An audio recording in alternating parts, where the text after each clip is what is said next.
ఇక మురిపాలే విషమై ఇక్కడ ముద్దులకే పాపరుని చూస్తే మురిసిపోతాం, అల్లరి చేసినా ఏడ్చినా మమకారంతో ముద్దాడుతాం, పాలిచ్చి లాలిస్తాం. కానీ ఇక్కడ తల్లిదండ్రులే పాలలో విషమిచ్చి చంపేశారు. కన్నబిడ్డలకు మురిపాలు పంచాల్సింది పోయి కర్కశంగా కడతీర్చారు.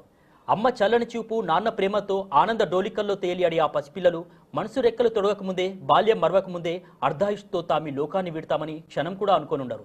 తమను కంటికి రెప్పలా కాపాడుకుంటారన్న వారే కాటికి సాగనంపుతారా? నిజంగా ఎంత విషాదకరమైనటువంటి ఘటన అంటే ఇది. హృదయం చలించుకుపోయేటటువంటి ఘటన. ఇక్కడ చూడొచ్చు చిన్నారులు, ముద్దులొలికేటటువంటి చిన్నారులు, ఇక్కడ ఆ చిన్నారులను కడతీర్చినటువంటి వైనం. ముఖ్యంగా కన్న తల్లిదండ్రులే నవమాసాలు పెంచినటువంటి ఆ తల్లి మరి పాలలో విషమిచ్చి చంపాల్సినటువంటి ఆ పరిస్థితి ఎందుకు వచ్చింది? నిజంగా ఏదైనా ఉంటే ఒక మాట చెప్పాలంటే వాళ్ళేదన్నా బాయిలో పడి మరి చచ్చిపోతే బాగుండు అనిపిస్తుంది. అంటే అంత విషాదకరమైనటువంటి ఘటన, కన్నీళ్లు పెట్టిస్తుంది. నిజంగా అక్కడ ఉన్నటువంటి స్థానికులు సైతం ఆ కన్నీళ్లు పెట్టిస్తున్నటువంటి ఘటన ఇది. నిజంగా లోహిత 3 సంవత్సరాలు, జస్విత 1 సంవత్సరం. ఇంకేం చెప్పుకోవాలి దీని గురించి? ముఖ్యంగా ఇటువంటి ఘటనలు విన్నప్పుడు కావచ్చు, ఇటువంటి ఘటనలు సమాజంలో చూసినప్పుడు కావచ్చు, అసలు ఏం జరుగుతుంది, ఎటు వెళ్ళిపోతున్నాం అనేటటువంటి భావన కలుగుతుంది. ఇక్కడ గార్ల మండలంలో జరిగినటువంటి 2 చిన్నారుల మృతి ఘటన తీరని విషాదాన్ని మిగిల్చింది.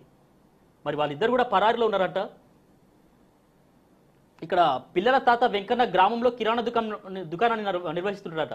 రోజు మాదిరిగానే దుకాణానికి వెళ్లారు. ఆయన వెళ్లకున్నా పిల్లలు బతికి ఉండేవారేమన్నటువంటి పరిస్థితి అక్కడ గ్రామస్తులు చెప్తున్నారు. సో ఇది మురిపాలే విషయమైనటువంటి వార్తను ఇక్కడ ఈనాడు ప్రచురించింది.